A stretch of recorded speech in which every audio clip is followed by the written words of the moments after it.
A free $75 credit to upgrade your job post at Indeed.com/Fox. Indeed.com/Fox. Offer valid through March 31st. Terms and conditions apply. The number of newly unemployed is still at very high levels, though there is some hope that coming weeks will bring improvement. The number of people filing for unemployment benefits for the first time rose last week by 9,000 to 745,000. The increase was a little weaker than expected. The higher number is believed to reflect people who delayed filing in recent weeks because of winter weather. The number of continuing claims, those still receiving benefits, declined to 4.29 million. That includes people going back to work and those whose benefits ran out.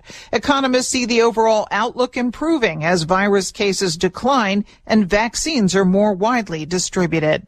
Jenny Cosola, Fox News. The United Nations is stepping up to try to cut food waste globally. It's no secret we waste a lot of food, throwing out leftovers or forgetting to gobble up what's in the fridge. A new report from the United Nations claims 17% of food produced around the world is tossed into the garbage can. That amounts to just over 1 billion tons of food. The study reports 61% of the waste takes place in your home. Meanwhile, the U.S. Department of Agriculture says a family of 4 wastes about $1,500 in food each year. A co-author of the UN report, Richard Swinnell, is hoping for a return to the past when he says food was generally more valued even in richer countries since people couldn't afford to waste it. CJ Papa, Fox News. British police say they won't launch a criminal investigation into journalist Martin Bashir over his 1995 interview with Princess Diana.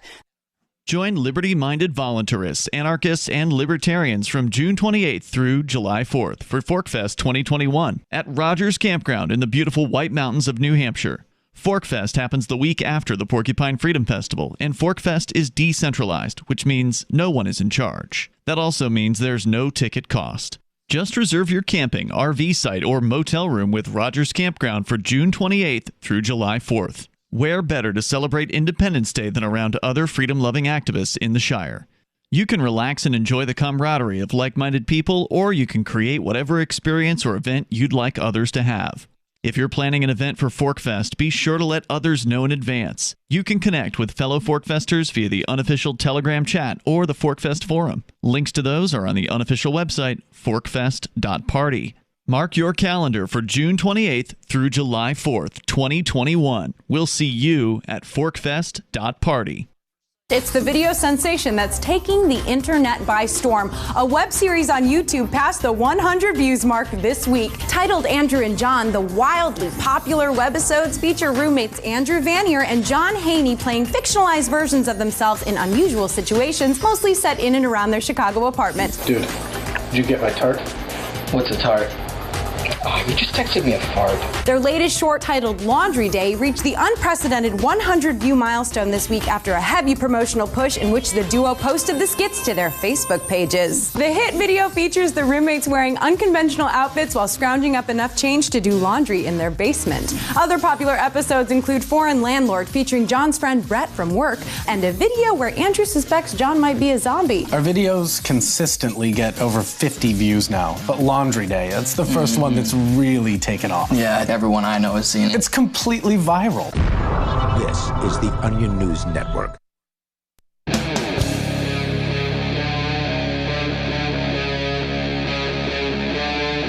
Free Talk Live.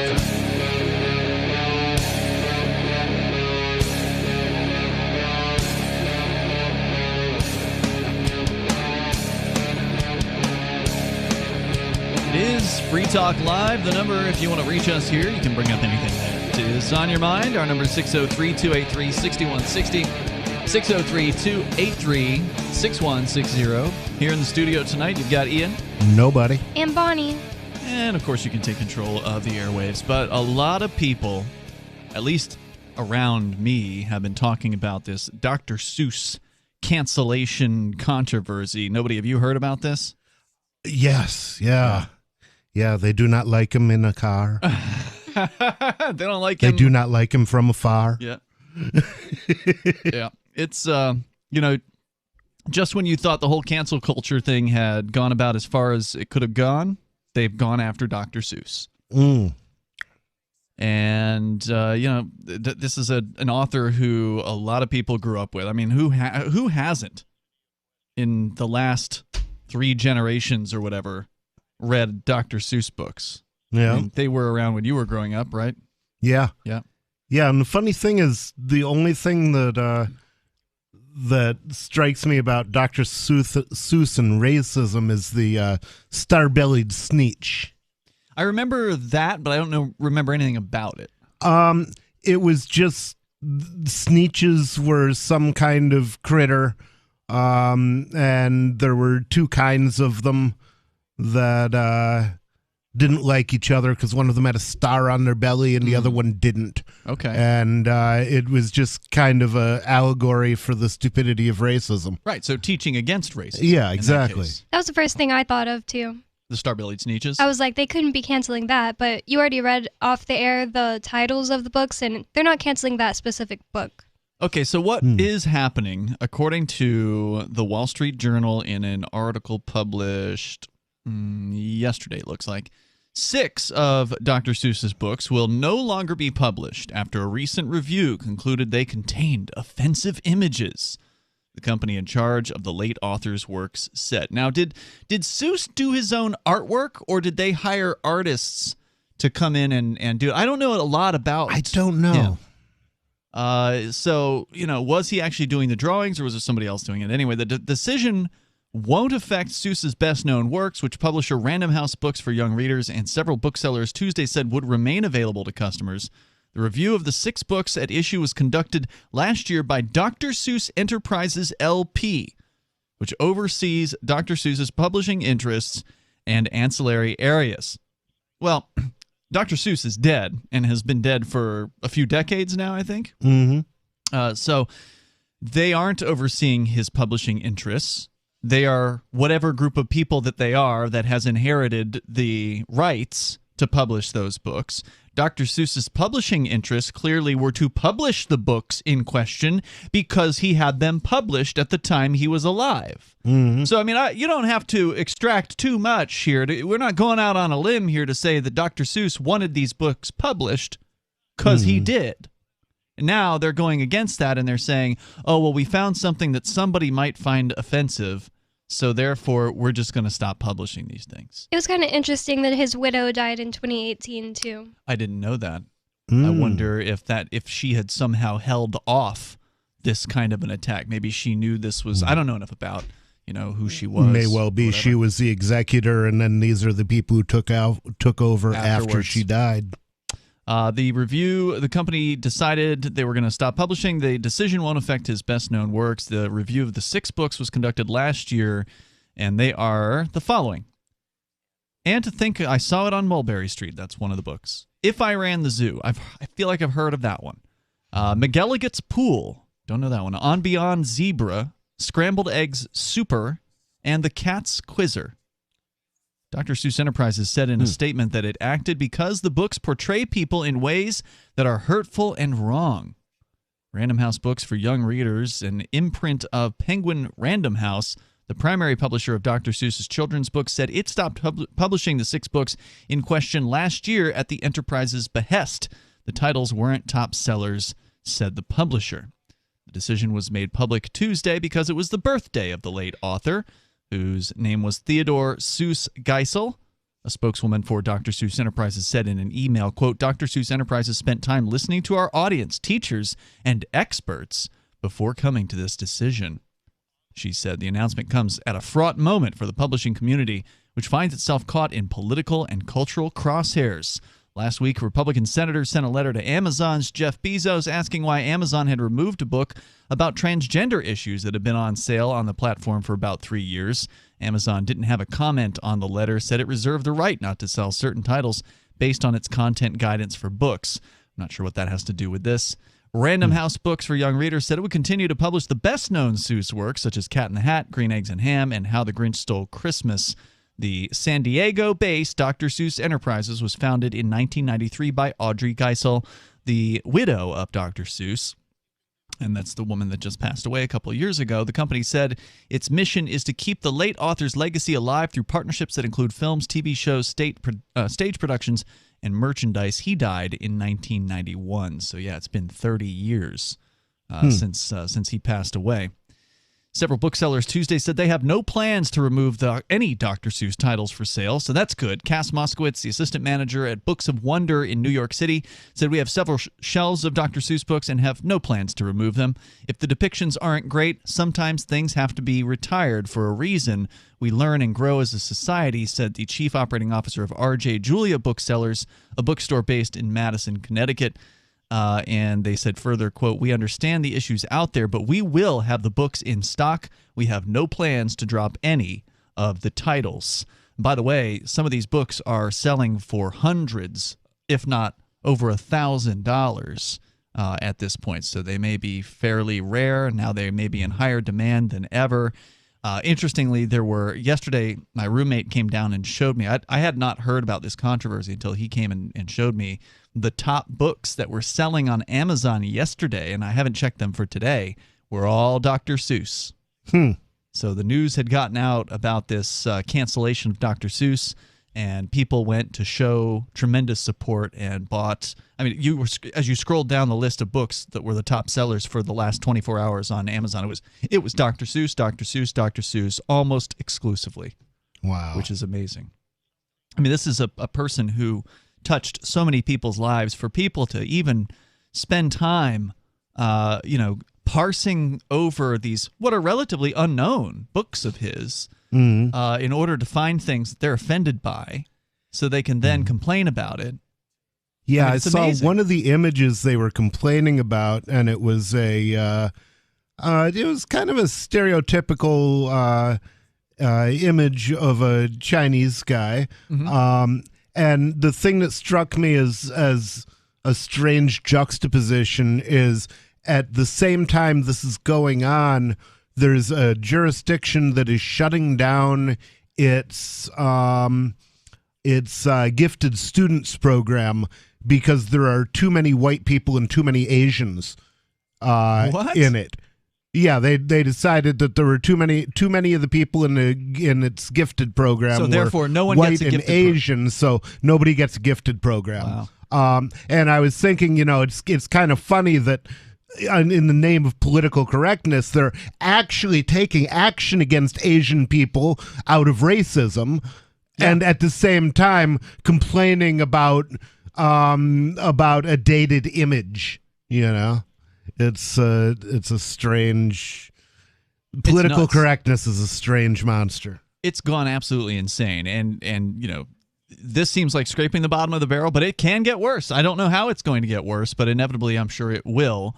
And here's one of the reasons how. So it's one thing for the Dr. Seuss Corporation to say, okay, we're not publishing these books anymore, but eBay went a step further and said they will delist these books from even being listed for sale on their auction platform. Wow. Because, again, they're worth something now. Now that's getting into Fahrenheit 451 territory. It is, and we can continue here. You can share your thoughts as well at 603-283-6160. These books aren't technically banned, but some places are banning them. eBay saying they're sweeping their marketplace to remove these items. Wow. 603-283-6160. You can join us here on the radio. This is Free Talk Live. Are you tired of governments murdering people around the world? Stop using their money. There is an alternative. Bitcoin is a stateless free market non-political currency. Bitcoin cannot be inflated or controlled by any government. By using their money, you are helping the state. Stop doing it. You have an incredible alternative available now. Learn it, use it, spread it. Get started with Bitcoin at bitcoin.com. That's bitcoin.com. Look, I'm sorry, but you're in for a world of pain if you use Koinomi. The reason is their wallet doesn't support payments. The solution is simple. Let them hear your voice. Message Koinomi on Twitter, it takes 5 seconds, and tell them AnyPay sent you, because they're on the fence right now, and your voice will prove that people care about using Bitcoin for payments. Go tweet at Koinomi now. Or even better, leave a review in the App Store. They really pay attention there. Thanks. If you want to know the latest about Free Talk Live before we go on the air, all you need to decide is how you want it delivered. It's your choice. Visit news.freetalklive.com to receive our usually weekly news updates by email. Plus, we have a Twitter account at twitter.freetalklive.com, and you can follow us on the decentralized Mastodon platform at toot.freetalklive.com. So please follow us at toot.freetalklive.com and sign up for our emails at news.freetalklive.com. Do you feel like your nation, state, or community no longer holds your values? Have you dreamt of a place where people agree that liberty is important and are free to pursue their projects so long as they respect the property of others? There are many people just like you that are discovering freeprivatecities.com. Their social media links are at the upper right of the page at freeprivatecities.com. All skill levels will be needed when the first of the Free Private Cities opens. It's sooner than you think. Stop arguing and build. freeprivatecities.com. Following reports of a newly posted job listing at area marketing firm Swenson Digital, The Onion spoke to a few of the 1,400 applicants who claim they are, quote, absolutely perfect for this position. When I first saw this opening, I knew it was right for me. I've got tons of experience. I've got all the skills they're looking for. If you look at my resume, I've got everything they're looking for. I mean, I've held similar jobs like this in the past. I'm extremely driven. I really think this is going to work out. I've got a BA in marketing, which the posting said was recommended, so I think that'll bode really well for me. I've had plenty of team experience, and I think that would stand out. Not to mention the fact that I'm great with web design and HTML, and pretty proficient with Excel and PowerPoint. Also, I think the culture is very me, you know? I think I'd fit in well with the other employees. I also think I had a great resume and cover letter. I think as soon as they interview me, they'll see I'm the perfect candidate.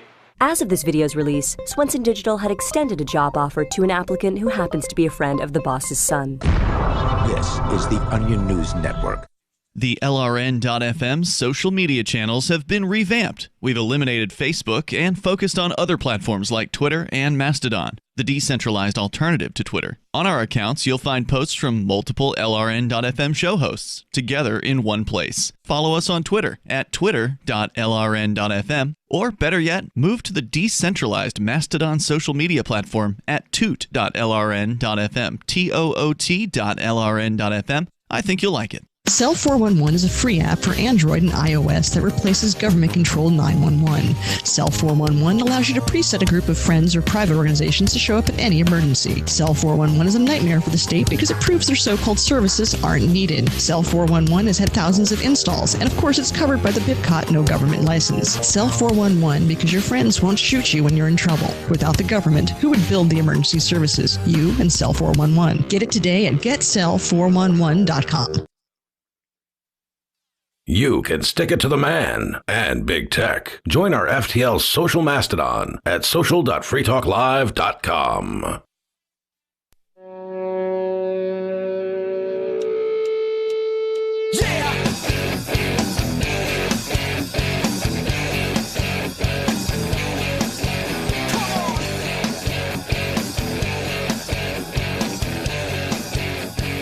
This is Free Talk Live.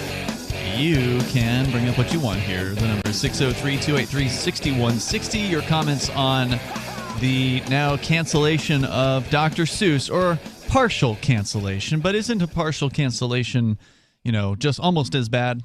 This is really shocking, and yet here we are. We will continue, and you are, of course, welcome to bring up whatever you want. I do want to invite you to Bitcoin.com, though, if you are not yet... you haven't yet taken the time to learn about cryptocurrency like Bitcoin and Bitcoin Cash. Bitcoin.com can teach you about it. They've got a Getting Started section. You just click Get Started right at the top of the page there, and that'll take you over to some introductory videos that will help inform you about the basics about cryptocurrency, like Bitcoin and Bitcoin Cash. Over at Bitcoin.com, also at Bitcoin.com, they got a bunch of features, and one of them is their news site. We can get the latest news headlines about crypto. Go to news.bitcoin.com. We go to your phone calls and thoughts. It's Ian, Nobody, and Bonnie in the studio tonight. Richard is on the line in Florida watching us on YouTube. Go ahead, Richard. Hey, how are you? What's on your mind? I just, I was born in 1970, and so my perspective on a lot of this might be different than younger people nowadays and, politically correct people. But, we were just kids, and these books, like I learned to read all Dr. Seuss. And like everybody had them, and people's moms would have them, and we would trade them like baseball cards. And I really feel like it's just kind of a sad day for humanity when we're going to take children's books and super analyze them and find this little obscure thing that could be magnified into something that I don't really believe that the intention was there for. And I've got a 9-year-old, and I try to shield him from all this kind of stuff. And I just feel, I really don't like the road that things are going down. I just kind of weep for humanity when I see things like this. Yeah, it's disturbing, it's sad, and it's yet another example of how a creator, right? Dr. Seuss was a creator. He created all kinds of wonderful stories for people, and he got his stories out there through whatever means, whichever publishing companies took him on. Who knows how many times he was rejected, because that's the old story with authors, right? Is that they put their story out and the companies reject them, and then they try again 50, 100 times. They finally get it, and he managed to make it happen, and put all these books out. For whatever reason, he put these 6 books. Again, I'm not familiar with them. I would like to find some examples of what people supposedly found so racist, rather than just taking somebody's word for it or whatever. So I'm looking to see if there's like a story out there that actually sums up and has screenshots or scans, of the book pages that were, in question here. But yet another example of where a single person's vision that was a reality gets handed over to a board of directors and just completely debased. And it's happened time and time again. It's also another example because I'm Generation X, okay? So it's another, and, we're completely deleted from history. I mean, I had spiked hair and a mohawk and, fought rednecks before, rode a skateboard. I actually, in 1985, I got arrested for riding a skateboard, had to pay a $200 fine for skateboarding. And in 1985, $200 was, well, you can figure out, what that would be, but minimum wage back then was $4.45 or something. $3.35. Oh, thank you. I'm just saying, Generation X, we're being deleted from history, and this is another part of our upbringing that made us who we are, and it's being deleted. And I just when I look and see what's going on, and I listen, and it seems like there's these millennials who are like, "Oh, okay, boomer," and nobody ever talks about Generation X, and we're slowly being deleted from history. And we were actually the last kids who came home. I walked to school. I've got to say, I've never heard anybody claim that Generation X is being deleted from history. Well, you just did. Well, a lot of the things that we grew up with are being deleted from history, like Looney Tunes. A lot of Looney Tunes is gone. Dr. Seuss walked home now. from school when I was in first grade. I walked home from school. I was a latchkey kid. I had a key on a leather rope, and I walked to school on my own. I did too. Let myself in on my own in first grade. Now, if you did that, you would totally tanks and helicopter, But our generation, we're kind of the last of the real Americans who were rooted in, I don't know, that 1950s bliss or something, and I just see this whole Dr. Seuss thing as something that's just deleting more of us, our ideals, and I shake my head, and I just... Well, Richard, I appreciate you calling to share your thoughts with us. I mean, we're both technically Generation X. I mean, I'm kind of on the borderline. Nobody, you're definitely Generation X. I was born at 68, so I'm definitely Generation X. Do you have any thoughts on this, what he was saying there?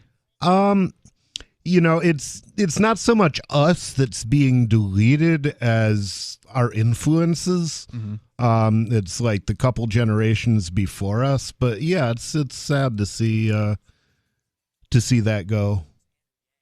If you want to comment here, the number is 603-283-6160. I did find a story. Now, it doesn't include artwork, but I did find a story by Vox, which is, of course, a pretty hard left publication about the allegedly racist content. And so we can share some of that. But again, the details here on eBay now calling for the delisting of these books, 6 different books. That is, these books are going to be stopped being published by Dr. Seuss Enterprises. eBay is, quote, currently sweeping our marketplace to remove these items, said a spokesperson for the company. Hundreds of listings for the 6 books could be found on the platform as of this morning, though the number appeared to be lower than it was on Wednesday evening. The eBay spokeswoman said it will take some time to review seller listings and that the company was monitoring newly published listings. Dr. Seuss Enterprises LP is the group again that's behind the ultimate decision here to stop publishing these books. Now, according to Vox.com, they're going to get into the details here. Again, the books are And to Think I Saw It on Mulberry Street, If I Ran the Zoo, McGilligan's Pool, On Beyond Zebra, Scrambled Egg Super, and The Cat's Quizzer. And if you guys are listening to this and you're familiar with any of these books and you want to call in and share about them, you're welcome to. 603-283-6160 is the number here. I'll see if I can find some artwork to see exactly what these people are talking about, but Vox.com is going to, at the very least, describe what they say is, quote, extremely racist stuff. So we'll find out. 603-283-6160. Carl Watner, longtime proponent of a voluntary society, died last December. You may have seen his articles published on his website, voluntarist.com, in his newsletter, The Voluntarist, the Mises Institute, or elsewhere over the last 40 years. His newest book, I Must Speak Out, Volume 2, The Best of the Voluntarist, is now available via Liberty Under Attack Publications. This 430-page second volume spans the years of 2000 through 2020 and includes articles by Carl Watner, Hans Hermann Hoppe, Carl Hess, Benjamin Tucker, George H. Smith, Lysander Spooner, Pete Eyre, Joyce Brand, and many others. I Must Speak Out is for the newly initiated, the veteran voluntarist, or anywhere in between. Buy the book now at libertyunderattack.com/voluntarist. For more great content on building a voluntary society and for Carl's extensive archives, check out voluntarist.com. Hey guys, Mark Claire here, lionsofliberty.com, where we strive to advance the ideas of liberty daily. We bring you the Morning Roar. That's right, every Monday to Friday we'll have a brand new edition of the Morning Roar, where we provide a roundup of some news stories that you may not find in the mainstream media or even in your typical social media newsfeed. We find stories that relate to the ideas of liberty and provide you with our liberty perspective on them. Every Monday, we have our longest-running feature, Mondays with Murray, named after the great libertarian Murray Rothbard, where we'll examine an article or an excerpt from his works and help convey his view, along with our little spin as well. We wrap it all up every Friday with Felony Friday, where our own John Odermatt goes out and takes a look at some sort of felony. There's felonies committed every day, whether it's a felony committed by the police, a politician, or even an average citizen. You can find all of this and so much more over at lionsofliberty.com. Advancing the ideas of liberty daily. Want to accept Bitcoin at your online store? There's a good chance you already have what you need: a WordPress using WooCommerce and a Bitcoin address. Now all you need to start taking Bitcoin payments on your website is the AnyPay app on your Android or iPhone. Just paste your Bitcoin address into AnyPay, then connect it to your website with our one-click plugin for WordPress. Now your website takes Bitcoin, start to finish in 15 minutes or less with no complicated steps. Download AnyPay from the App Store today. There are lots of ways to listen to Free Talk Live. Our podcast has been around since podcasts began, and now the FTL feed is loaded with content besides our full show archives. Did you know that we make it easy for you to customize your podcast subscriptions? We have different feeds, one that includes only our full shows, one with just the Daily Digest, and our main feed that includes everything. You decide what you listen to. It's quick and easy to customize your feeds at feeds.freetalklive.com. That's feeds.freetalklive.com. Why did you move to the Shire? I moved here to the Shire because there's other people around who take liberty just as seriously as I do. I moved to the Shire because I saw videos of people challenging authority and thought that I could get support myself. It called to me, like, do this right now. I wanted to be around people like me who got it. And once I got here, I knew there was nowhere else that I wanted to be. I've always wanted to change the world. So I moved to the Shire to join people who were actually working towards doing the same thing. The people here are awesome, loving, and positive. It was for the adventure and for the feeling of something important is happening here. And I just wanted to come to sort of be part of that. Visit ShireSociety.com to read and sign the Shire Society Declaration and learn the reasons why, if you love liberty, you should immigrate to the Shire. Plus, connect with others via the forum at ShireSociety.com. That's ShireSociety.com. Don't miss a moment of Free Talk Live. Get our archives daily via our podcast at feeds.freetalklive.com.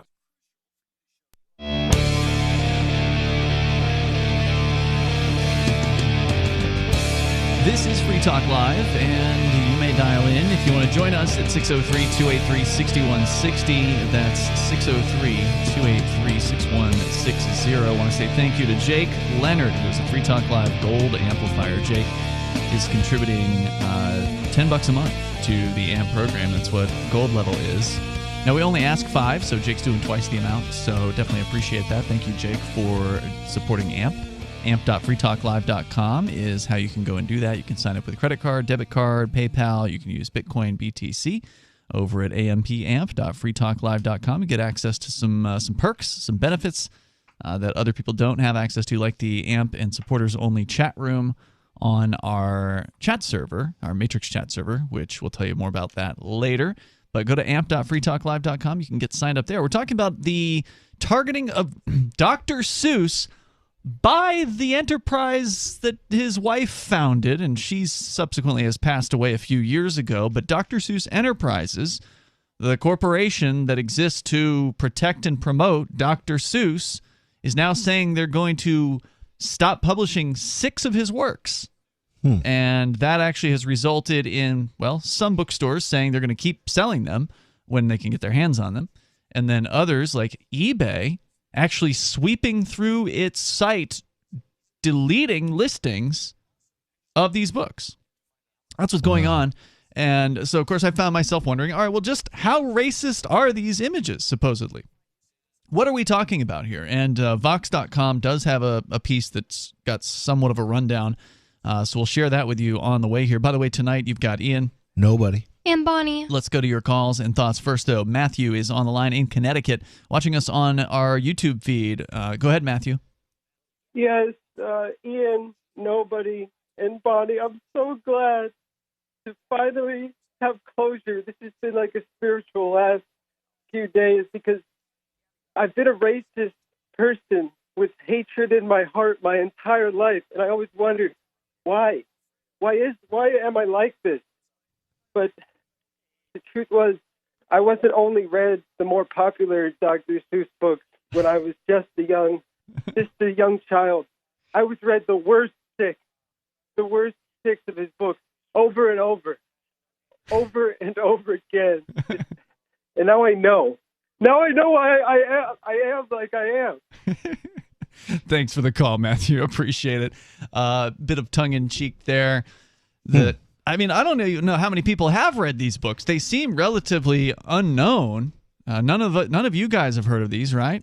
Yeah, I'm not familiar with any of them. Never heard of them. I mean, I don't know how many books Dr. Seuss published, but it seemed like quite a few. I mean, yeah, it was a lot of books. He had a large library. But here's what the story over at Vox has to say. So, for decades, the works of Dr. Seuss have been considered, his real name is Theodore Seuss Geisel, have been considered both iconic childhood classics and bastions of liberalism. They are lauded for their celebration of all that makes us different. And Seuss books, like Horton Hears a Who and The Sneetches, appear frequently in anti-racism curricula for children. In fact, you were talking about The Sneetches just a few moments ago. But in recent years, the Dr. Seuss brand name has lost some of its shine. Read Across America Day, an annual day of programming designed by the National Education Association. You know who that is? The Teachers Union. So guess what? It turns out they had a hand in all this.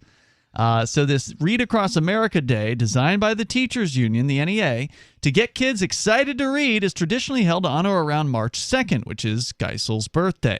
It usually features a lot of Cat in the Hat paraphernalia and other beloved Seuss branding, but when the NEA's contract with Dr. Seuss Enterprises ran out in 2018, the same year his wife died, it chose not to renew the terms, leading to a lot less Dr. Seuss merchandise getting distributed to different schools.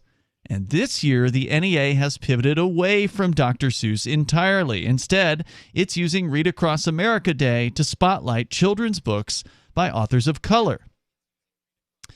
So, do you think the fact that the National Education Association, that had what sounds like a major contract with Dr. Seuss Enterprises, pulling out of their agreement, not renewing the agreement, had something to do with Dr. Seuss Enterprises taking a closer look with a more fine-tooth comb at the library?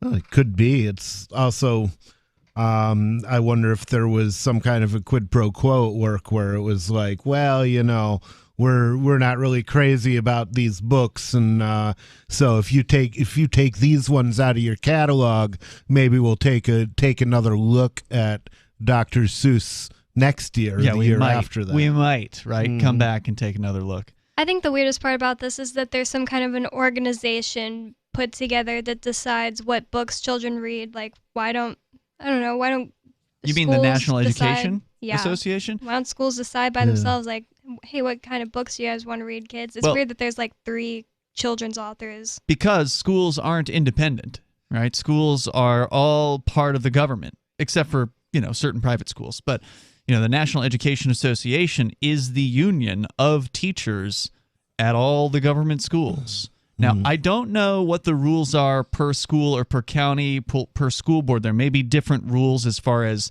do the teachers have to join the NEA, or do they have the option to not join the NEA? Because a lot of times with unions, there's like a mandate. When you join a certain industry, you have to join the union, or else, you're on the outs, basically. You won't get the job, or you'll only be a part-time substitute teacher or something like that. So I don't know. I bet you it does differ by county, like certain southern counties probably are different than, the Northeast or whatever. But either way, the National Education Association is a major influence over all things teaching and government. I mean, basically, if you don't have their support, it's very hard to get anything done. They've got a lockdown. Right. And that is not good for freedom. As you pointed out, the schools can't probably make their own choices because they are all union. And, breaking away from the union usually there's consequences for that, right? They send in thugs sometimes if you try to break away from the union. Yep. Now, I don't know what the National Association or the National Education Association might have done in the past. I certainly I've never followed, whatever it is that they do closely, but I've certainly seen their name pop up from time to time, and it's always in regards to pro-government, propaganda, shoving it down students' throats. So the only way that each school or each teacher would be able to make those decisions for themselves is if they were to break away from the NEA, and that's just not going to happen. Not going to happen while there's a government school in place, at least. Yeah, I'd think not. 603-283-6160 is the number here. So going on here with Vox.com, they say that Dr. Seuss Enterprises, again, has ceased publishing 6 of these books. Notably, in If I Ran the Zoo, the narrator declares his intention to put a chieftain, illustrated as a man in a turban, on display in the zoo. A pair of African characters are portrayed as monkeys, and a group of Asian characters are described as, quote, helpers who all wear their eyes at a slant. from countries no one can spell, unquote. Carry a caged animal on their heads, the Asian characters. The other books contain similar Orientalist caricatures.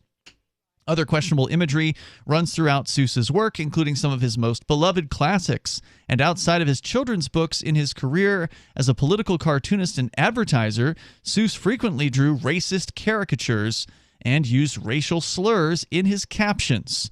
So as the children's literature community grapples with how to make its canon more diverse and inclusive, Dr. Seuss has come in for particular re-examination.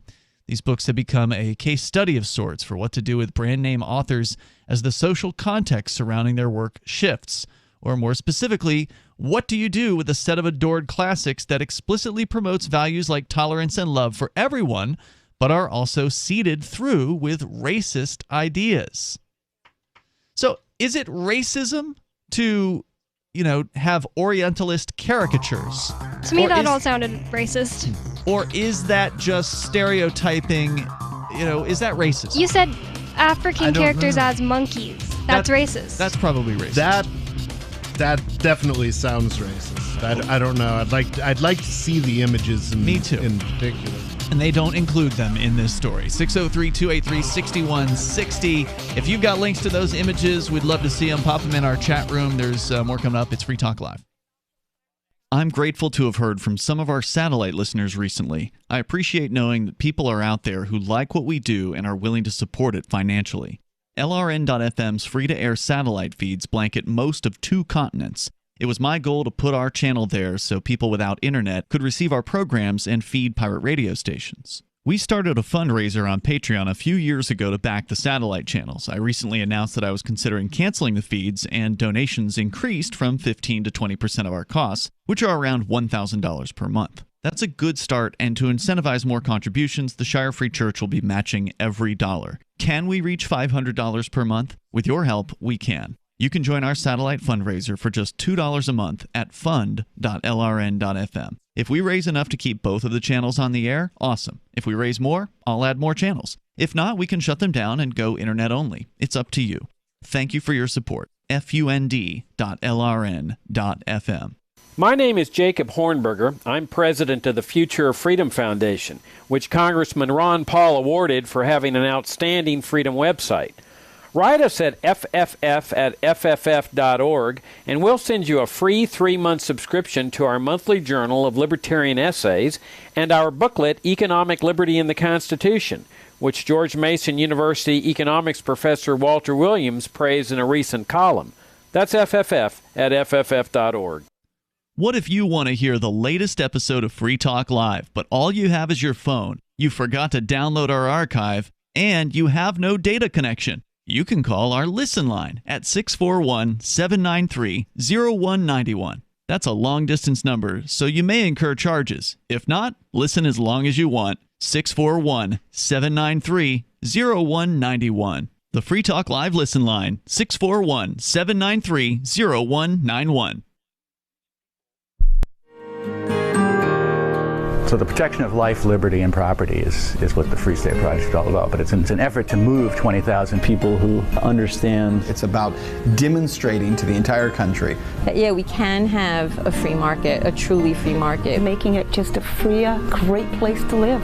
It's the world's largest voluntarist libertarian community, and it's only getting bigger. That's amazing, to be able to move to a place where other people passionately believe in being free and independent. What the Free State Project is managing to do, though, is to put their money where their mouth is.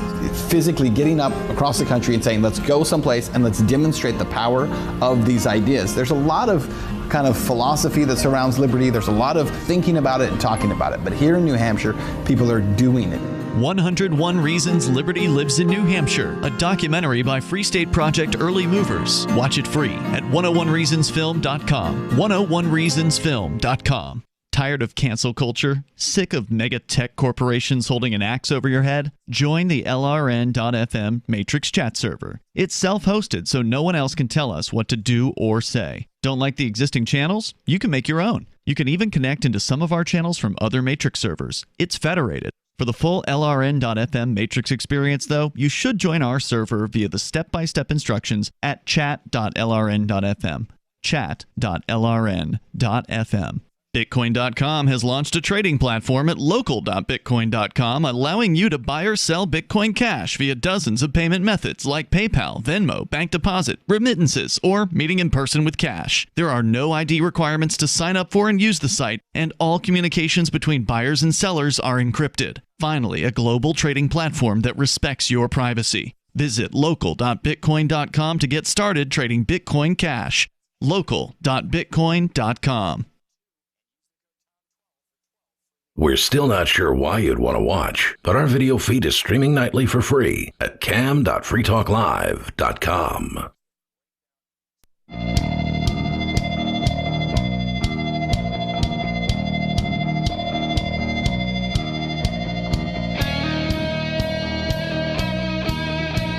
This is Free Talk Live, 603-283-6160. That's 603-283-6160.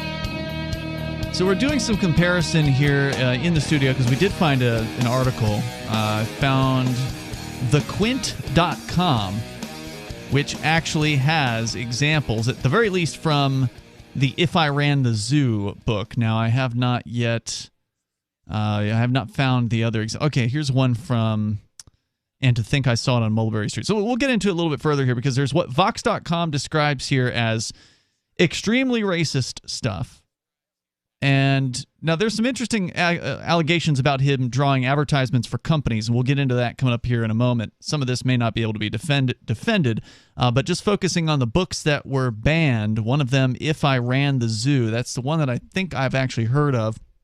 And history says that it's the first time that maybe the word nerd was ever used. So that may be where the word nerd came from. Apparently. Oh, wow. It's interesting. I'm offended. 603-283-6160. Again, you can bring up whatever you want here on Free Talk Live. But for those of you just tuning in, Dr. Seuss Enterprises stopped publishing 6 books last year. They announced now that they stopped publishing them, and as a result of that and all the controversy that has come out about it, eBay is now saying they're going to ban the sale of these books.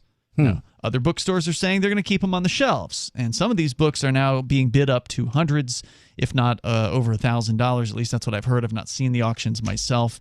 Apparently they haven't taken them all down yet, but that's what they're saying. They're saying they're going to do that. So just to recap here, Vox.com says, if I Ran a Zoo, a pair of African characters are portrayed as monkeys. And this was the image that we were just looking at right before we came back from the break. And I will read to you the text of the page in this book, and then we'll describe as best we can what we're seeing here. So the text says, I'll go to the African island of Yurka and bring back a tizzle-topped tufted mazurka, a kind of canary with quite a tall throat. His neck is so long, if he swallows an oat for breakfast the first day of April, they say it has to go down such a very long way that it gets to his stomach the 15th of May. So this book is about all the weird things that the author would put in his zoo, right? If I ran the zoo, I'd go and get an African tufted mazurka from the island of Yurka, which I'm pretty sure doesn't exist.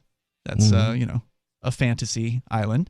And so this... The plane, boss, the plane. The bird doesn't exist either. It is essentially a bird that has a throat, longer than a giraffe. It's very long. It's being carried by 2 characters that are supposedly the offensive characters here. And they definitely appear to be drawn as monkeys. Okay, I'll give it that. To me, they look just like the Who's. Wait, not the Who's, the things that live on in Horton Hears a Who. Okay. Yeah, the Who's. It's been a while since I've read it. They look like the Who's. Like, they look like other things I've seen in Dr. Seuss, but they don't specifically say in the book that they're supposed to be humans. They could be just like little things. They could be other creatures from the fictional African island of Yurka.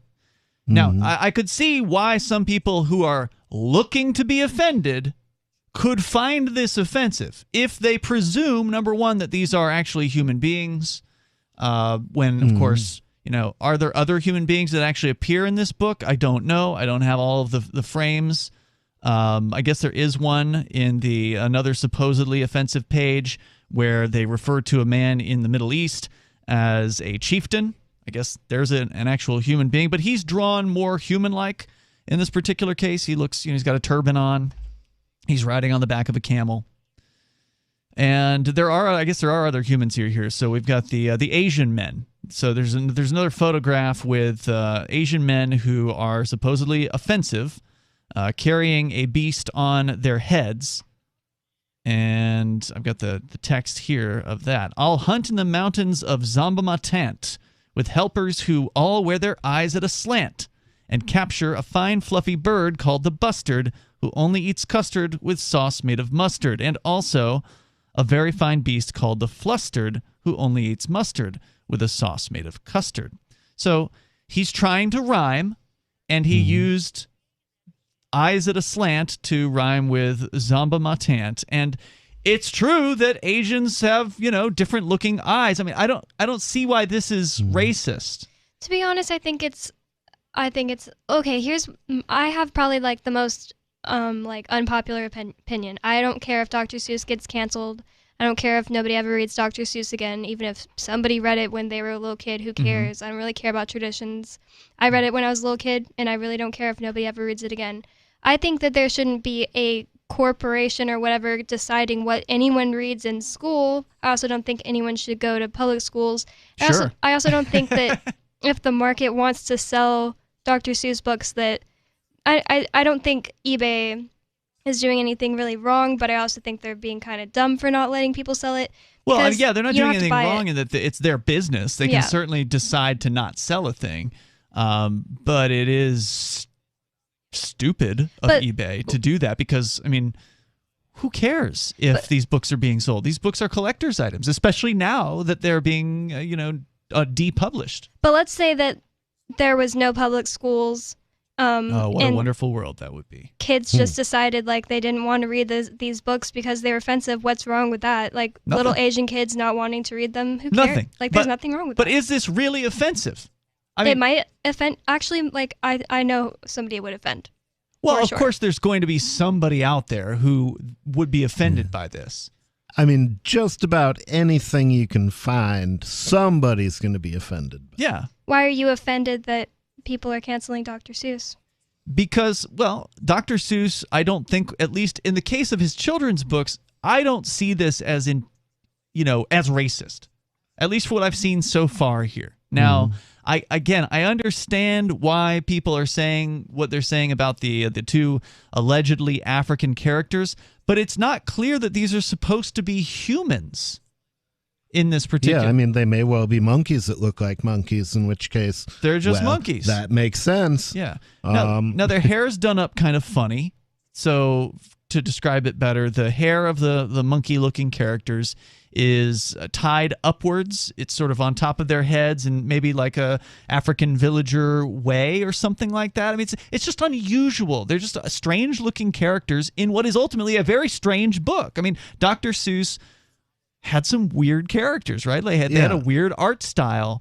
And to say that this is supposed to be an insult towards all Africans is, I think, ridiculous. He doesn't actually insult them in any way in the text. There's not even a mention of these two characters. The only character that's talked about in this text on this page is this Tizzle-topped tufted mazurka. Tizzle-topped tufted mazurka, which is, again, the fictional bird here on this page. So I would be interested to hear, what black people think about this. How many black people out there are actually offended by what they see on this page? How many Asians are actually offended? Because a lot of the times when they bring up this cultural appropriation, have you heard about this term? Oh, yeah. Where people get upset during Halloween because somebody wants to, a white person wants to dress up as an Indian. Or, somebody else wants to dress up as someone else who's not, their race or their gender or whatever, and it's called cultural appropriation. Just trying to go out and have a good time at a costume party is now an offensive thing. It's just absolutely ridiculous that people are so easily upset about this. And when you actually talk to some of these people in the cultures that are supposedly being appropriated, the ones that are supposed to be being upset about this, they're usually just like, yeah, whatever. Who cares? Yeah. Yeah, I remember there was an article about a little girl who was doing Japanese tea ceremonies. Mm-hmm. And a little non-Japanese girl, you mean? Yeah. Okay. Yeah. And somebody was busting her balls about it. And a Japanese woman piped up and said, I appreciate it if somebody, cares about our culture and preserves that. Yeah, somebody who wants to learn about their culture. Leave her alone. Right. This little girl wanted to learn about that culture. Yeah. So that's what I'm mostly curious about here is people who grew up with this book. Were you an Asian or black person and you had the If I Ran a Zoo book, and were you at some point shocked by it or upset by it? I mean, it just seems like standard fare for Dr. Seuss. Standard, silly, cartoonish fare. Yeah. Strange looking critters. That's what he did. We'll continue here. 603-283-6160. That's 603-283-6160. Vox has more of their leftist analysis of this, and I'll show you guys some more images as well. We'll share more with you on the way. If you want to share your thoughts, you can join us, 603-283-6160. This is Free Talk Live. Having taken her father's throne, Sarah Calhoun has fallen out with one of her best allies, and her brother Nathaniel heads into Imperial Philadelphia with a reckless plan. Her uncle Thomas, armed with new powers and new allies, aims to remove Sarah from her throne and from the world of the living. To survive and to gain the strength she needs to fight an impossible war, Sarah must unite the Mound Builder Kings to enact an ancient rite that will propel her beyond mortality. Servant Daughter by T.J. Butler is the newest entry in the Dragon Award-winning Witchy War series from Baen Books at BaenBooks.com.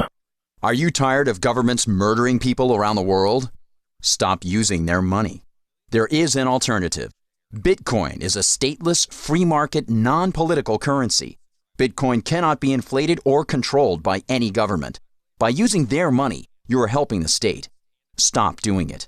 You have an incredible alternative available now. Learn it, use it, spread it. Get started with Bitcoin at Bitcoin.com. That's Bitcoin.com. Is oral health important to you? If you don't like your own teeth, fresh breath, or kissing people, then by all means stop listening. Several years ago, I met Jessica Armand, founder and CEO of My Magic Mud, and I became passionate about the product that she created and never want to live without it. It's clinically proven to whiten teeth, but I find it does much more. They want you to love My Magic Mud as much as I do, so they're giving you a money-back guarantee plus 20% off. Go to mymagicmud.com and use coupon code FTL20 at checkout. mymagicmud.com, FTL20. Some of you asked, and now we've delivered. LRN.FM's live Keene, New Hampshire studio shows are now streamed in HD on Twitch. Visit our channel at twitch.lrn.fm and give it a follow. If you have Amazon Prime, you get one free subscription on Twitch. If you use it on our channel, Twitch will give LRN.FM a monthly piece of your Prime subscription cost. So please watch, follow, share, and subscribe to twitch.lrn.fm. That's twitch.lrn.fm.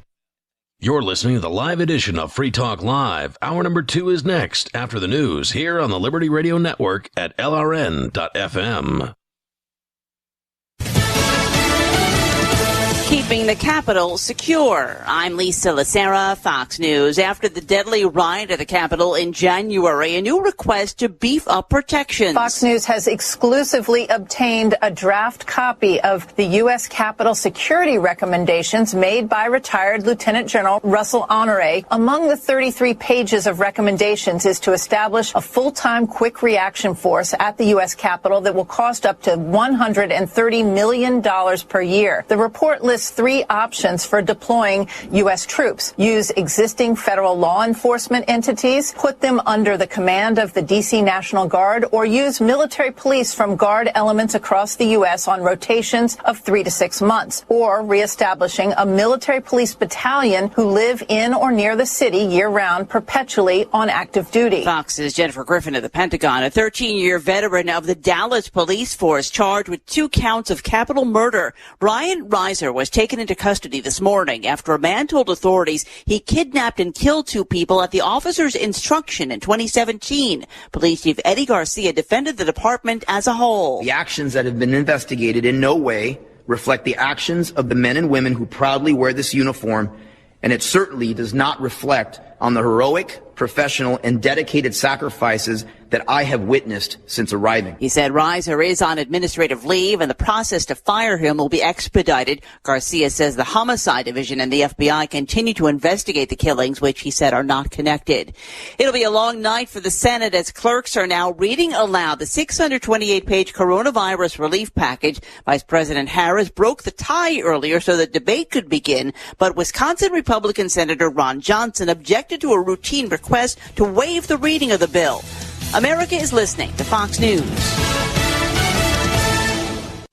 If you're a business owner, you don't need us to tell you that running a business is tough. Don't let QuickBooks and spreadsheets slow you down anymore. Now is the time to upgrade to NetSuite by Oracle, the world's #1 cloud business system. NetSuite gives you visibility and control over your financials, HR, inventory, e-commerce, and more. Join the over 24,000 companies using NetSuite right now. Schedule your free product tour right now at netsuite.com/Fox. netsuite.com/Fox.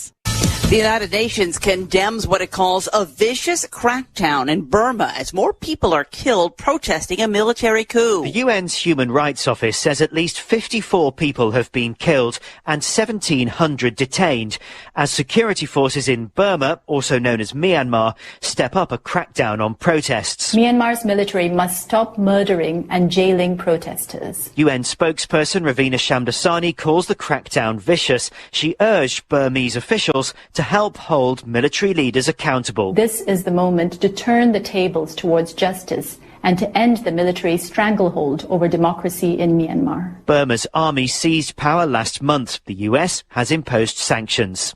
In London, Simon Owen, Fox News. The parent company of Jeep is holding talks with a Native American tribe over the use of its name on one of its most popular vehicles. Stellantis says it's willing to listen about the Jeep Cherokee name change and open to dropping it after recent criticism from the Native American tribe's leaders. The company says it's been engaged in dialogue with the Cherokee Nation over its use of the name. Jeep has two models, the Cherokee compact SUV and the larger Grand Cherokee, that it sells worldwide. Stellantis CEO Carlos Tavares saying if there is a problem that the company will solve it. The Cherokee Nation is the largest Native American tribe in the U.S. Its leaders believe that Jeep had good intentions but say it doesn't honor the tribe by having its Are you about to meet the media? If you're about to be interviewed, do their homework for them. Know this about the person who will interview you. He or she is busy, so expect minimal, if any, preparation. He or she doesn't know as much about your topic as you do. He or she isn't as concerned as you are about getting your message out, so you need to take responsibility. Provide a biography and fact sheet, photographs, or other materials that tell your story. Reporters won't be put off if you supply frequently asked questions. Remember, Public Speaking 101, at the end of the speech, what's the one thing you want them to remember? You can download the document I supply to reporters who interview me and squirm through a video that demonstrates how not to conduct your media interview at www.survivalspeech.com. I'm Holland Cook. It's the Onion Radio News. Raccoon leaders call for the loosening of garbage can lids. This is Doyle Redland reporting. In a 4 a.m. speech at the group's annual Washington, D.C. convention this morning, North American Raccoon Federation President Bristletail called upon homeowners to loosen the lids of their garbage cans, providing the ring-tailed mammals with greater access to discarded food scraps during nocturnal scavenging. Every time you seal a standard 30-gallon garbage can, as many as 6 raccoons are forced to go without their necessary daily supply of congealed baked beans, rancid cottage cheese chunks, and moldy cantaloupe rinds. The 26-pound varmint closed his speech with a stern warning that without raccoons, possums could take over the world. Doyle Redland for the Onion Radio News, online at theonion.com. This is the Onion News Network.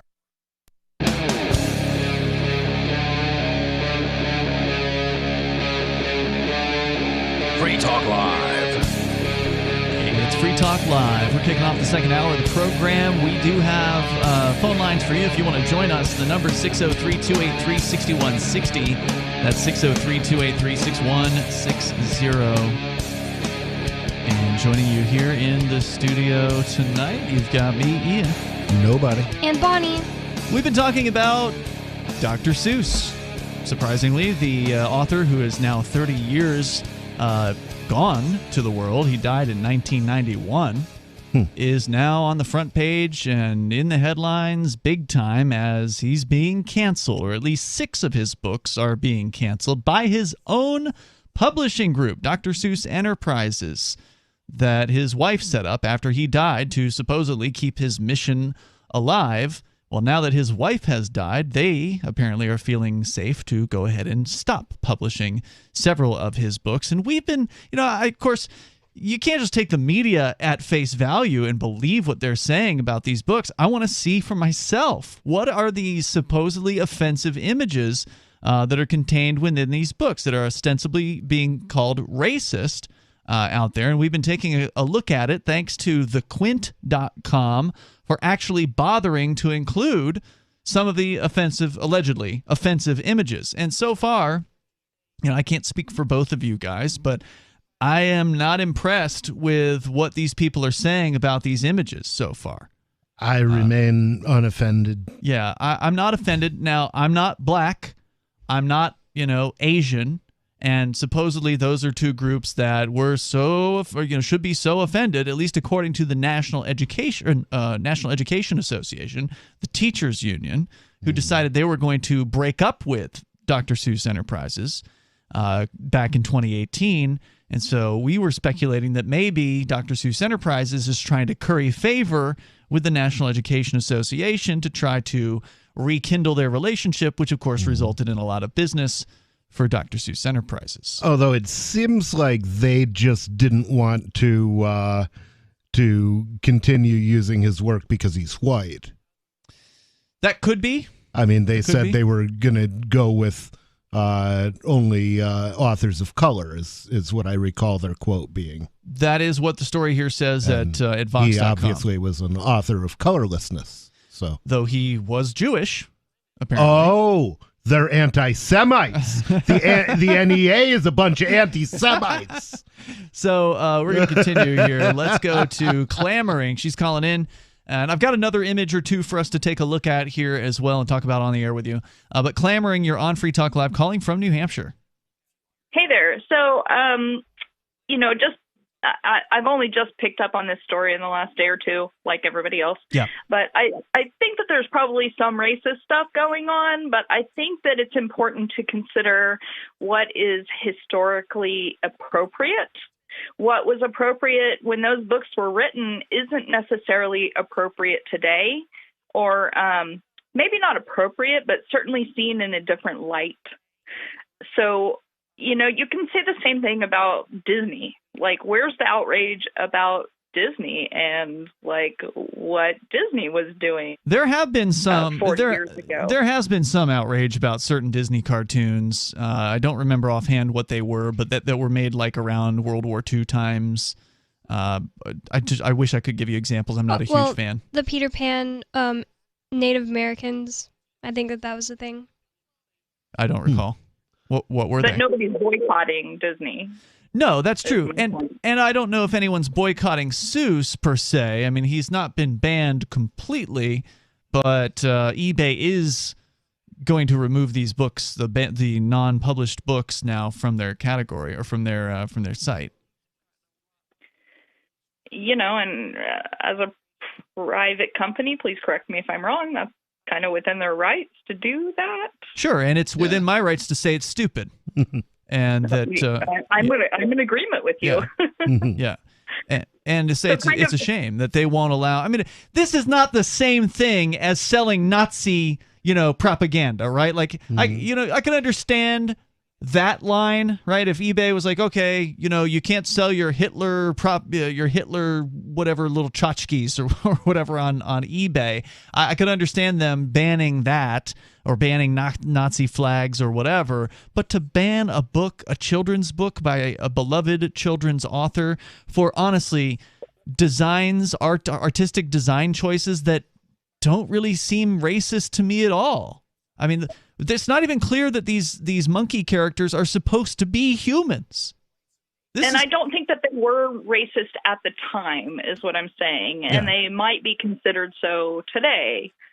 I think it depends who you ask. That's why I'd like, it would be interesting to actually get the opinion of, a bunch of different black people about this image, or a bunch of different Asian people about the other image, these two that are supposedly so offensive. I don't even think you can really call them monkeys, because they have, the only feature of them that's monkey-like is, their mouths, but that's what all Dr. Seuss non-human things have. They have this little, puffy mouth that kind of looks like a monkey, but, all Who's have that mouth. Cindy Lou Who has that mouth. Good point. So he's using a standard Doctor Who's design to represent creatures that he believes would appear on a fictional African island called Yurka. I mean, to get all upset about this is just ridiculous. Well, I'm not in disagreement with you there, but I think that the issue might be a little more complicated. A little more complicated than just is it racist or not? Is it hot or not? Kind of tangentially, one of my cousins posted a meme today saying basically, quote, "We should deal with rap lyrics before we attack Dr. Seuss." And I was kind of like, wait. Are you trying to say that more restrictions would be a better idea? And they didn't really reply to me, but these are the same family members who, and I agree with them on this point only, the same family members who believe that cake shops shouldn't be compelled to sell cakes to gay couples. Mm-hmm. You shouldn't be compelled to sell anything to anybody. So the same people that don't want to compel people to sell a cake also want to ban rap lyrics? Censor them? Yeah. So they're right-wingers? Yeah. Okay. Yeah. So obviously my beef is with the restrictions, not about, and having the freedom to do business as an individual pleases, not about gay people, but, just so I'm explicit about that. I feel the same way. I think that if a bunch of kids are like, we don't like this and we don't want to read this, then I don't care about that at all. In fact, I don't care if nobody ever wants to read Dr. Seuss again. But this isn't kids making this choice. That's what I'm saying, but it's not the kids making this choice. It's the government deciding what they read, which is weird. When a kid reads this book, they're going to look at the page and they're going to page to the next page. They're not going to think about, oh my God, those look like monkeys. Oh my God, it says this is Africa. Oh my God, Dr. Seuss is a racist. I mean, that doesn't happen, right? Unless they've completely been brainwashed by their parents. I mean, these books are for children. I don't know. I mean, I get your point and I agree with you, but on some level, systemic racism is actually a thing. In our images, it's the same thing about sexism or homophobia. It's very nuanced and ingrained in our culture. And I'm not saying that this was the right decision. I'm saying it was the wrong decision, but they still have the right as the no doubt. We can talk about rights of the publishing company, which I don't think they should have the right to solely own those books. They should be public domain, but yeah, that's another question about intellectual property, and these things obviously should be available to anybody that wants to publish them, and the government's going to prohibit that from happening. Yeah, I mean, the quid pro quo for copyright was supposed to be that eventually works go into the public domain, but thanks to the work of Walt Disney and the Disney company, the terms of copyrights have been extended ad nauseum. They now last 75 years past the death of the author, and as long as something is under copyright, the owner of that copyright can prevent it from being published at all. Thank you, clamoring for your call tonight. The number here is 603-283-6160. That's 603-283-6160. This is Free Talk Live. Look, I'm sorry, but you're in for a world of pain if you use Koinomi. The reason is their wallet doesn't support payments. The solution is simple. Let them hear your voice. Message Koinomi on Twitter, it takes 5 seconds, and tell them AnyPay sent you, because they're on the fence right now, and your voice will prove that people care about using Bitcoin for payments. Go tweet at Koinomi now. Or even better, leave a review in the App Store. They really pay attention there. Thanks. So you've heard all 3 hours of the latest episode of Free Talk Live, and you're still hungry for liberty-oriented audio content? Did you know that we have another 24/7 audio stream at LRN.FM? The Liberty Radio Network airs the latest episodes of some of the best liberty-oriented podcasts on the internet around the clock. In addition to recorded content, you'll also hear live shows like Free Talk Live, originating from our Keene, New Hampshire studio. So listen anytime at LRN.FM. That's LRN.FM. Do you feel like your nation, state, or community no longer holds your values? Have you dreamt of a place where people agree that liberty is important and are free to pursue their projects so long as they respect the property of others? There are many people just like you that are discovering freeprivatecities.com. Their social media links are at the upper right of the page at freeprivatecities.com. All skill levels will be needed when the first of the Free Private Cities opens. It's sooner than you think. Stop arguing and build. freeprivatecities.com. What if the United States and the Soviet Union had fought on land, sea, air, and the astral plane, struggled for dominion across parallel dimensions or on the surface of the moon? What wonders would have been unveiled? What terrors would have haunted mankind from those dark and dismal dimensions? Come closer, peer through a glass darkly, and discover the horrifying alternative visions of World War III from some of today's greatest minds in science fiction, fantasy, and horror. Weird World War III. Available now from Baen Books at baenbooks.com. Free Talk Live. Most people in federal prison are in for drug crimes, and that's not a violent crime. What is it, 70%? Something like that? It's some insane. number like that. And then when you... I'm sorry, you can't classify a drug crime as a nonviolent crime. Yes, I can. You got people that can't afford drugs, so they buy them and sell 75% of it to somebody else to support their habit. What's the violent crime there? You just told me about people buying and selling drugs. Where was the violent crime? The violent crime comes from their actions of buying it and not being able to afford it, so they sell 75% of it on the streets. It turns into That's not violence, That's sir. not violence. That's sales. That's selling a product that other people voluntarily want to purchase from you. There's nothing violent about any of that. Replace the word drugs with milkshake, and you'll realize that there's no violence involved. Free Talk Live, 7 nights a week from 7 to 10 Eastern, live on the Liberty Radio Network at LRN.FM. If you want to know the latest about Free Talk Live before we go on the air, all you need to decide is how you want it delivered. It's your choice. Visit news.freetalklive.com to receive our usually weekly news updates by email. Plus, we have a Twitter account at twitter.freetalklive.com, and you can follow us on the decentralized Mastodon platform at toot.freetalklive.com. So please follow us at toot.freetalklive.com and sign up for our emails at news.freetalklive.com. There are basically two types of advertising, direct response and branding. Radio is great for direct response with its low cost to listener ratio, but audio can't be beat for branding, which is a longer term endeavor. You want to be the first thing that someone thinks of when they think about your product or service. If you have a local business that you want kept top of mind in your community, call the station. If you need national reach, Free Talk Live's got around 200 radio stations, millions of monthly listening sessions, can suit all budgets, and if we don't think we're right for you, we'll tell you. Email me, mark@freetalklive.com. Yep, we still do email. Drop your email address in the entry box at freetalklive.com, and you'll be kept in the loop with Free Talk Live.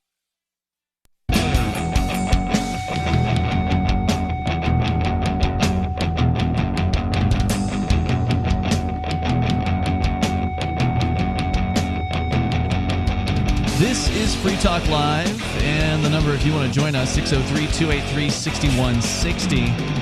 Dr. Seuss books are going to stop being published. 6 of them, not the whole library, but 6 of them, including If I Ran the Zoo. And we were looking at some of the frames that are ostensibly so offensive. And I got to say, no, they're not. They're not offensive. I can understand why some people who are constantly looking for reasons to be offended could grasp and reach and stretch and say that these are offensive, but We'll talk more about it. The number here, 603-283-6160. In the studio, it's Ian. Nobody. And Bonnie. We're going to go back to your calls and your thoughts here. We go first to Nikki calling us from Arizona. He's listening to K-Talks. Go ahead, Nikki. Well, I just was listening to this Dan Dr. Seuss. I was reading up on that the other day, and this started a few years ago. If you remember, the president's wife, our first lady, was reading Dr. Seuss and sent it out to the schools, and they, said that the one teacher said it was racist, if you remember, and sent the books back to the White House. I don't remember, no. I don't pay much attention to what these presidents do. Yeah, so that's, that's... Which president's wife was it? Well, that was Melania Trump. Okay. She mailed them out to the school, and the school librarian ended up mailing them back to the White House, saying that the books that Dr. Seuss was racist.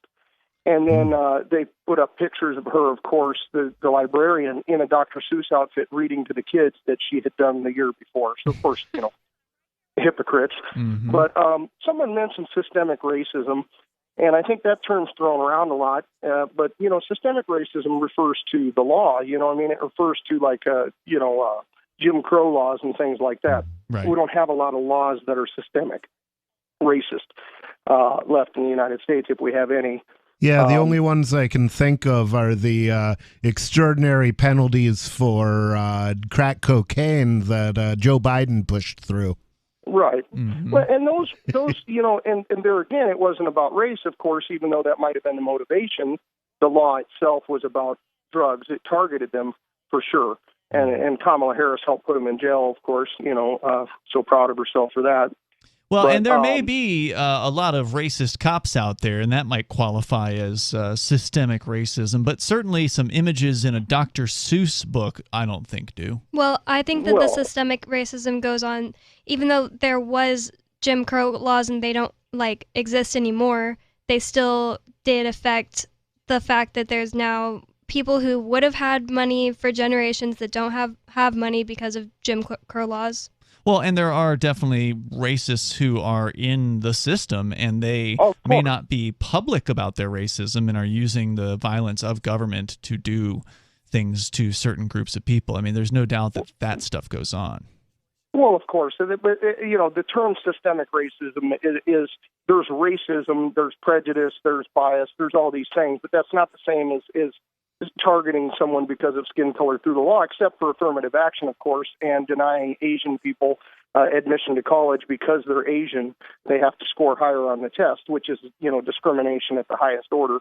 Those are systemically racist, but, those are on the left, so they don't count, apparently. We can just do that all we want. But actually, another example is actually Tennessee wanted to change their, zoning. Well, who was telling us this the other day, Ian? This is actually, a systemic racist type of thing. Somebody was telling us that Tennessee wanted to change their zoning, but the government, the federal government, wouldn't let them because it didn't reflect the racial enclaves of the state. Somebody was just telling us this. I wish I knew the exact. I've never heard of the federal government disallowing zoning changes locally. That's interesting. Yeah. Well, they stepped in California too. Also for the same reason. It's nonsense. For them to do that. It's the federal government's supposed to provide from the defense of the country, coin money, and do international, trade and things like that. How we've enabled them to do all these things at all these levels is on us. Yeah. Really. Well, I don't think they should do anything. They should just disappear. Yeah. Yeah. Make America states again. Well, the other thing I wanted to mention was, you said, it's okay to ban Hitler stuff from being sold. And of course, everyone hates Hitler, and they should, him and all the other monsters. No, I didn't. That's not what I said. I said I could understand if that's what eBay decided they wanted to do as their own policy on their own website. I could see drawing that line as a private company, but no, I would not advocate for anything being banned. Oh, yeah. Well, then that's good then. Yeah. I misunderstood that. Hey, thanks, Nikki. Go ahead. Anything else? Yeah, you got it. Well, just only that, we can find racism anywhere by drawing a bullseye around our dart. We throw the dart against the wall and draw a bullseye. And we can do that with anything. If you look for it and you want to believe something's racist, you can just believe it's racist, and then you just fill in the gaps with what you see. That doesn't prove anything Dr. Seuss did is racist. Thank you, Nikki, for the call tonight. I appreciate hearing from you. The number, if you want to join us, 603-283-6160. So, just looking at some more of these frames, these allegedly racist, offensive frames. Here's the next one. This one is from a different book. So we were talking about If I Ran the Zoo. This one is from McGilligut's Pool. And looking at this frame, it looks familiar to me. When I heard the name, it didn't really ring a bell. But the frame looks familiar. It's an icy sort of northern place where there's icebergs around, and there's an igloo, and there's a man in a fur suit to keep him warm. He's got a spear, and then there's these little fish that are also wearing similar fur suits with the sort of the fuzzy fur coming off from their the head area to keep them warm. And so it says here, some Eskimo fish from beyond Hudson Bay might decide to swim down, might be headed this way. It's a pretty long trip, but they might, and they may. And you can see that they're heading toward McGilligut's Pool. There's one of those, side of the road signs that shows you which direction McGilligut's Pool is, and there's, 6 fish that are all going in that direction. This is supposedly offensive. Now, I know why. To fish? Right. I know why. Because the word Eskimo is apparently offensive. And you didn't know this when we were talking about it during the break. Nobody, you had no idea. Yeah. And neither did I until I just heard this for the first time last year, that apparently Eskimo is an offensive term. And we grew up with this term just being used as a normal term to describe a native person from a northern climate. An icy northern climate. It was never used in any negative connotation towards those people. Never. In the history of my lifetime, I've never heard somebody say, "You dirty Eskimo," or something like that. It's just it does not strike me as a slur. Right. I mean, usually frequently it was used in the context of kissing. Remember Eskimo kisses, where you just rub noses with another person? That's not a very offensive thing. That's a loving thing. But yet the term apparently was originally, as I understand it, had to do with, I think it was meat eater. I'll get you the definition of what Eskimo meant, and it was supposedly offensive. That may not be the exact definition, but we'll pull it up here in a moment. But again, I don't think Dr. Seuss was using it to offend. He was using it because it was commonly used to describe a certain people. There's more coming up. Free Talk Live. Is spreading the message of liberty, cryptocurrency, and peace around the globe worth $2 per month to you? As you may already know, in addition to our internet feed, LRN.FM broadcasts on free-to-air satellite across North and Central America, as well as Sub-Saharan Africa. And we've been available on satellite for free 24/7 since 2010.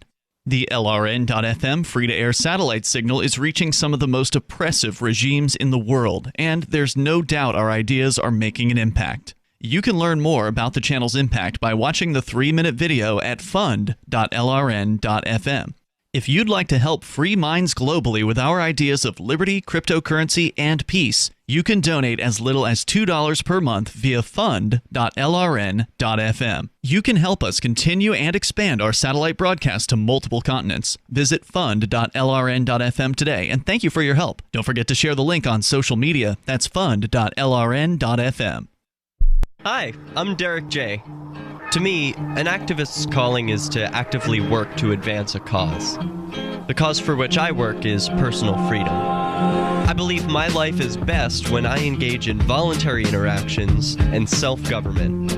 I reject the idea that anyone else has a higher claim to my life or my body than I do. I see people who call themselves the government as a threat to my personal freedom. I realize you may feel differently, but my relationship with the people who call themselves the government is completely involuntary. If Starbucks used some of its money to drop bombs, I wouldn't shop there. So why would I support the American empire? The empire does not require my consent. Derek J's Victimless Crime Spree. Watch it for free and order the Director's Cut DVD at victimlesscrimespree.com. That's victimlesscrimespree.com.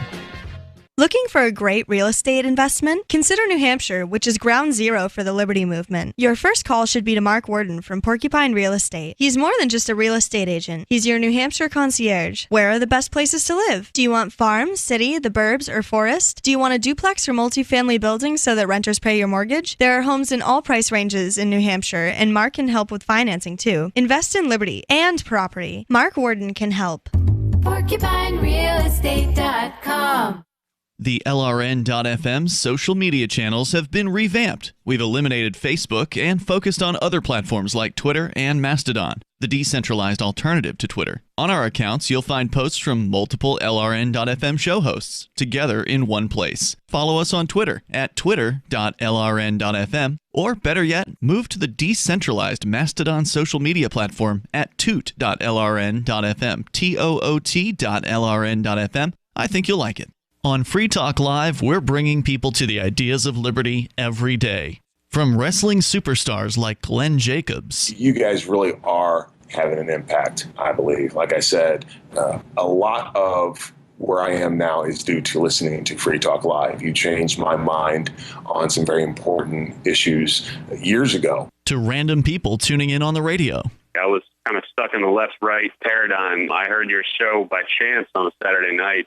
From there, I went on, joined the Free State Project, and become an amplifier. So, I mean, that's really the reason why I amp is because I know that if it wasn't for you guys being on as many stations as you are, I never would have found the ideas of liberty. Your amp will directly change more lives by getting Free Talk Live in front of people looking for talk radio online and on the air.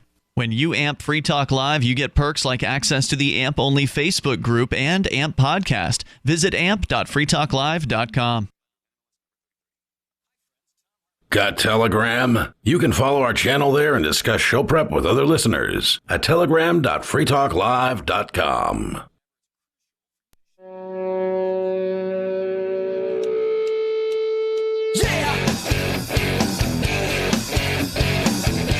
This is Free Talk Live. The number for you, 603-283-6160. If you want to join us here, talk about these ostensibly offensive images, which so far I am unconvinced that Dr. Seuss was somehow putting racist imagery into his books. I don't buy it. Now, that doesn't mean that he wasn't maybe racist or in some way bigoted in his life. I don't know. According to Reason.com's story about this, they say that Dr. Seuss is a more complicated figure than he first appears. Some of his oldest books do contain problematic illustrations of black and Asian characters.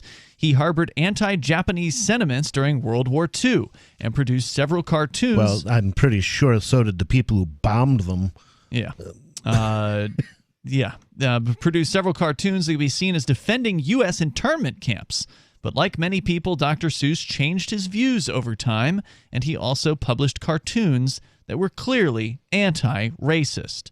So, again, just looking at these books that have been, according to the Seuss Enterprises Limited, or whatever their name is, the company founded by Dr. Seuss's wife, his widow, who she has since passed away as well.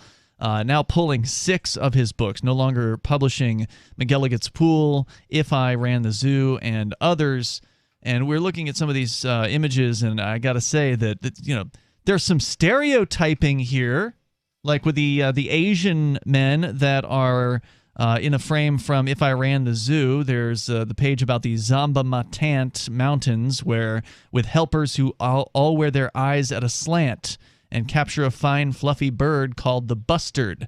So this is a pretty big bird here that they've got in this cage, and the Asian men are walking with the cage on their head. They're helping carry this animal from capture to wherever it's being carried, I presume to the zoo. But how are you supposed to draw Asians if not with slanted eyes? I think the issue there is more of the text.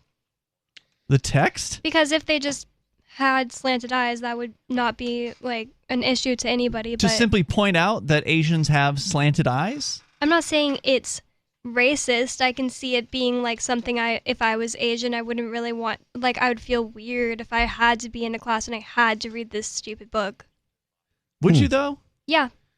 I don't know. I'm not sure. Yeah, I mean... And I know an Asian person that would.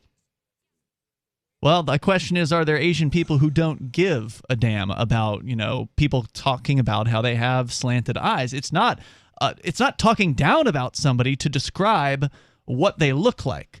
I mean... Yeah, if you say that a black person has darker skin than a white person, well... Yeah, that's kind of the point. That's like every single one. Not every single Asian person has slanted eyes. That's not really a way to describe it. Yeah, they kind of do. Not every single one. If they don't, then they've been mixing with other, races of people or whatever. And again, I like human race. I don't like the whole idea of racism or whatever. But generally, that's one of the ways you can determine an Asian from somebody else in the rest of the world is what their eyes look like. Yeah. There are different genotypes in Asia. Sure. Definitely. I would say... Oh, yeah. Certainly Far Eastern, it's very common to have eyes that are slanted, I guess. But, Near Eastern, you'll find... Or near Asian, you'll find Arabs who don't. Koreans look different from Chinese. No doubt about it. But that's not even really what I'm actually trying to say. It's more like why point it out? Like, every time a white person appears in a cartoon, do they say, and they're pink people that look pink? I don't know. I guess it would depend on who the author was. I see what you're saying there, but, in this case, it was a rhyme. So, Zamba ma tant, eyes at a slant. It's just a children's rhyme. It's not like... Zamba ma tant's not a word. No, it's not. And most of these aren't real characters, and these aren't real animals or real places. The mountains of Zambamatant, I'm certain that is not a real place. Okay, in the same way that the African island was also not a real place either. If they were saying that Asians were inferior because their eyes were slanted, that would be a racist statement. However, to simply observe that their eyes look different is not racism. Let me give you an example. Like, my friend that I'm not friends with anymore, everywhere we went all the time, he was 1/4 Thai. Every single person that met him was like, "Are you Asian?" "Oh yeah, I could tell you're Asian." And it just was really irritating to him. And I used to be like, why is this so irritating to him? Like, it's cool. Like, he's really interesting looking. He just explained it to me one day that he's tired of feeling like a exhibit. Like, every single person deciding that it's fine to just point out. Like, I could understand that for somebody, to have people constantly bringing up, "Oh, where are you from?" As though you're not from around there. Yeah, and he's American. You have to explain yourself or whatever. But on the other hand, it is something that people can talk about. Right, because when you're at a coffee shop or you're in some sort of public place and someone wants to have a conversation with you, they can either talk about sports, they can talk about television, or they can talk about where are you from and what do you do. So there's only so many, or like the weather, right? There's so many topics that are generally unoffensive. They're generally people, they feel comfortable with asking them about these things. And when you see somebody who looks different from where most people look, then it's going to engender those questions. And I can understand, though, why he was frustrated with that. It wasn't coming from a place of racism. And I was going to say, I don't think that he even would have said that it was coming from a place of racism. It was just frustrated. It's something that should be phased out of our vocabulary. Like, I don't go up to people and just comment on if they're bald. Sure. Yeah, I get where you're coming from on that. And I can see why somebody would be tired of receiving the same inquiries over and over again. I get that. Let's continue here. Mark is on the line in Arizona, listening to K-Talks. Go ahead, Mark. Yeah. You're on the air. Hello. Yeah, thank you. Yes, sir.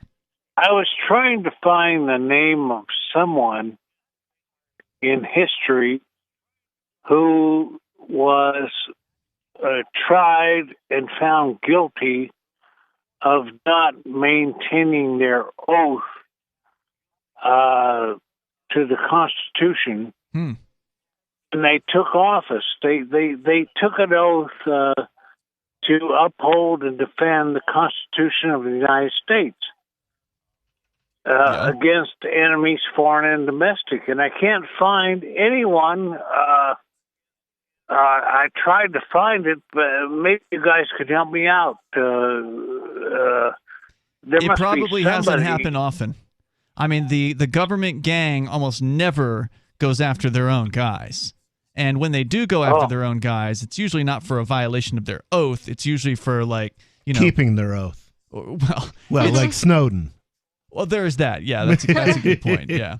But as far as like people actually being criminally prosecuted for, like cops or whatever, sometimes they go after their own for, raping children, but only in the most egregious of cases where they actually get caught. But in those cases, they're not violating their oath per se, although I guess maybe they are. They're committing crimes. But are you talking about a specific person you know of and you want to remember their name, or are you just... No, he's asking for anything. He wants us to help him come up with any example of a government agent prosecuted for violating their oath in some way. Is that right, Mark?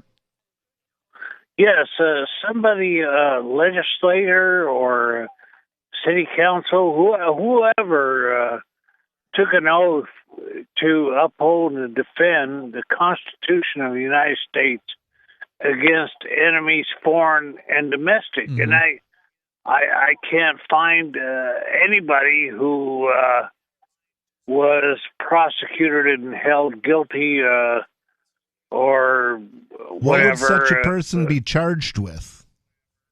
Violation of their oath? Somebody, or removed from office? Maybe they wouldn't be charged with anything. And Mark, thanks for the call tonight. I think you're going to come up with nothing. I mean, it's very hard to find examples of what you're talking about. I've never heard of it. And I don't think there would be a criminal charge, nobody. I think it would just simply be, you violated your oath. I don't think there is a charge associated with the violation of an impeachment, maybe. Okay. Well, that's not why they impeached Trump. There's more coming up. Free Talk Live. I'm grateful to have heard from some of our satellite listeners recently. I appreciate knowing that people are out there who like what we do and are willing to support it financially. LRN.FM's free-to-air satellite feeds blanket most of 2 continents. It was my goal to put our channel there so people without internet could receive our programs and feed pirate radio stations. We started a fundraiser on Patreon a few years ago to back the satellite channels. I recently announced that I was considering canceling the feeds, and donations increased from 15 to 20% of our costs, which are around $1,000 per month. That's a good start, and to incentivize more contributions, the Shire Free Church will be matching every dollar. Can we reach $500 per month? With your help, we can. You can join our satellite fundraiser for just $2 a month at fund.lrn.fm. If we raise enough to keep both of the channels on the air, awesome. If we raise more, I'll add more channels. If not, we can shut them down and go internet only. It's up to you. Thank you for your support. fund.lrn.fm. Are you tired of governments murdering people around the world? Stop using their money. There is an alternative. Bitcoin is a stateless, free market, non-political currency. Bitcoin cannot be inflated or controlled by any government. By using their money, you're helping the state. Stop doing it. You have an incredible alternative available now. Learn it, use it, spread it. Get started with Bitcoin at Bitcoin.com. That's Bitcoin.com. There are lots of ways to listen to Free Talk Live. Our podcast has been around since podcasts began, and now the FTL feed is loaded with content besides our full show archives. Did you know that we make it easy for you to customize your podcast subscriptions? We have different feeds, one that includes only our full shows, one with just the Daily Digest, and our main feed that includes everything. You decide what you listen to. It's quick and easy to customize your feeds at feeds.freetalklive.com. That's feeds.freetalklive.com.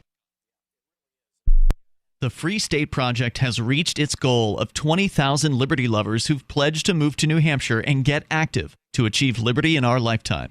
Perhaps you're trying to figure out what part of New Hampshire should be your destination.